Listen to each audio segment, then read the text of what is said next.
Hello everyone, welcome to my channel. This is me, your educator Sayyish Shujatullah from Telangana. Okay, today we'll be talking about.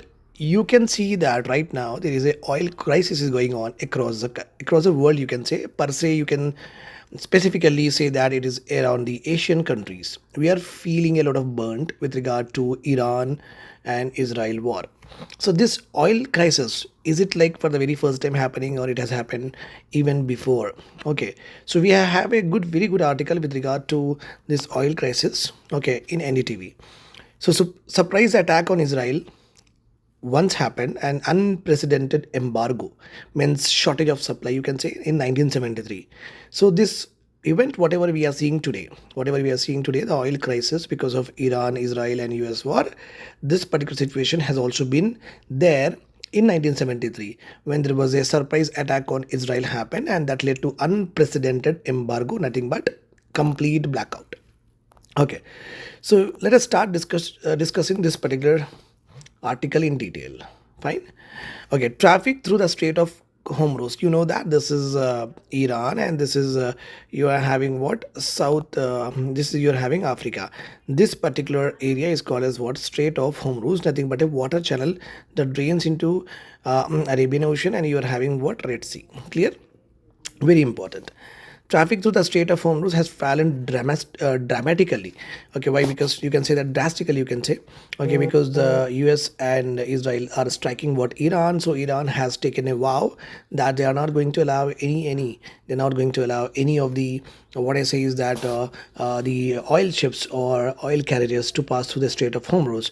Because if you are aware of this fact that this is Iran and this is we are having Africa from India, from any of the areas, so from the Gulf nations, the basically oil goes like this. 20% of the oil trade generally happens with regard to this particular Strait of Hormuz. Okay, right. So what is happening here? This Strait of Hormuz is completely controlled by Iran, and Iran has specifically said that if any oil carriages or tankers will be there, we are going to bomb them, and they are doing it per se. Okay, traffic through the Strait of Hormuz has fallen very drastically after the US Israel has struck the Iran. This has raised fears of global energy disruption that we are already seeing in our country. Also, there is a shortage of LPG cylinders, especially the commercial cylinders in Bangalore, in Hyderabad, in the major metro cities. You can see that commercial restaurants and hotels are not functioning; their kitchens are not functioning at full capacity. Clear my point here. This has raised fears of a global energy disruption ever since the 1973 oil crisis. That also happened.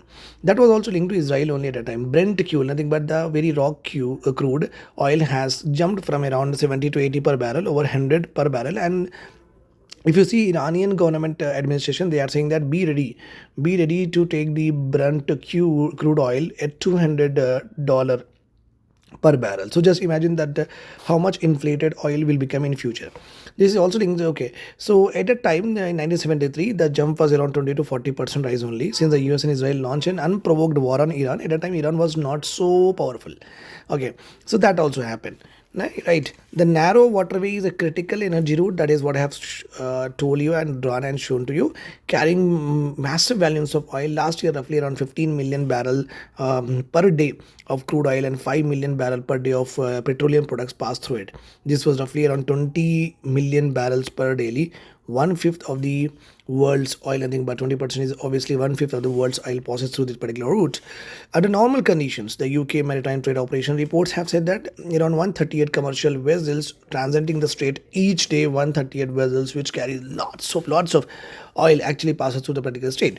Okay, now, if you look in 1973, what has happened, some important facts with regard to Strait of Hormuz and the oil transiting, the value of oil transiting across the Strait of Hormuz, we have learned about it. Now, let us talk about 1973, what has happened in the 1973 oil crisis. The embargo, nothing but the complete stoppage of oil that triggered in 1973 oil crisis, was also linked to Yom Kippur War, a major conflict fought between Israel and a coalition of Arab states at the time, led by Egypt and Syria at the time. Okay, at the time, is we these Gulf nations are actually fighting with Israel. Okay, and all the Arab states were involved in that. Egypt and Syria was also involved, but obviously Israel has won. It is also called a 6 day war because in 6 days, Israel has defeated all the Gulf nations, and that particular war came to be known as the Yom Kippur War. The war began on October 6, 1973, and lasted about 3 weeks. the conflict was a part of Arab-Israel struggle that has been going on since the creation of Israel in 1948 on the Palestinian territory. Okay, you are putting a territory. Okay, you are putting a territory and converting it to a country. So that was the dissent shown by the other nations at that time, and that's how the war broke out. Egypt and Syria launched surprise attacks on Israel forces on the Jewish holiday day of Yom Kippur. The aim was very simple: to regain the territories lost to Israel during the Six-Day War. Particularly Egypt's Sinai Peninsula and Syrian's Golan Heights, both of them were now taken by what? Israel, and they lost the war because Israel has captured it. Okay, major global powers at that time became involved. The United States heavily supported Israel military, while the Soviet Union backed Egypt and Syria. So, but after backing of Soviet Union also, where this Egypt and Syria and Arab nations were failed to defeat Israel at that time also. Using oil as a political weapon, that has already happened in 1973. In response to the Western support for Israel, Arab oil producing countries decided to use oil export as a leverage. On October 17, 1973, members of Organization of Arab Petroleum Countries (OPEC) announced an oil embargo against the nations considered friendly to the Israel. Means embargo is nothing but complete stoppage of oil to those countries who supported what, who supports Israel. The main targets include the U.S., Netherlands, United Kingdom, Japan, and Canada. Arab producers also announced cut to overall oil production. Output was reduced by 5% per month, tightening supplies in the global markets too. Because if it somehow it goes to some other countries, from there also they can get the oil. No, so that's the reason they actually has decreased the supply also.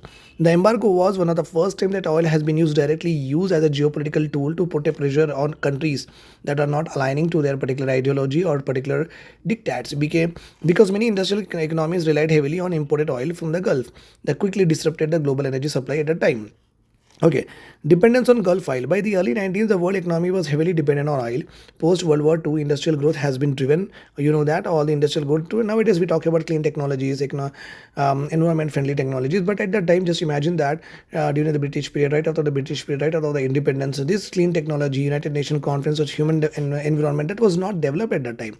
That's the reason during the after the 1945 World War II, also many of the countries heavily relied their industrial growth on the oil only, which is used for transportation, manufacturing, electricity. Western countries relied increasingly on imports from the Arab nation as US domestic production declined because of the war and because of various uncertainties.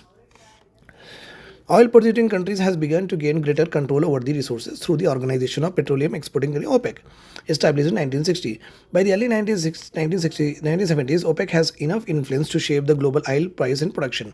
Obviously, when 4 or 5 countries are actually producing 50% of the oil across the world, obviously they are going to be steering the oil prices and the production for sure. The oil price shock also happened. Okay, oil price shock. The embargo, nothing but complete stoppage. The period where they have actually cut down their, what I say is that production and also exports to the US and the like-minded nations that has supported Israel. The embargo and the production cut sent oil prices soaring, rising fourfold from about $3 to nearly 12 per barrel, which at the time that was very huge. Within months, with oil, fuel, transport, agriculture, manufacturing, electricity, higher energy costs quickly spread up through the global economy. Rising fuel prices pushed up the cost of producing and transporting goods, affecting industries from the airlines and shipping to food to chemicals. In US alone, if you see the gasoline stations saw long lines with some running dry. Government imposes emergency measures including fuel rationing. Okay, you will not be given this much of cylinders per year, more than this, etc. Operating restrictions for petrol stations, only 1 liter per head, like that, and lower highway speed limits.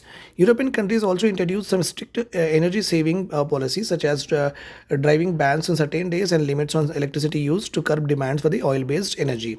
Now stagflation happened because as the production is not there, obviously you will see that production of goods and will also be not there, leading to what? Stagnation of economy and inflation because of what? Oil prices. Rising oil prices increase production costs across industries, driving surge in what? Inflation, while showing economic growth as business and consumers struggle with the higher expenses. Slowing this combination of high inflation and slow growth is termed as what? Stagflation, a challenge for the traditional economic policies. Many industrial economics slips into what? Recession also in the 1970 because production is not happening, leading to decreased economic growth, and prices is increasing because of increased oil prices.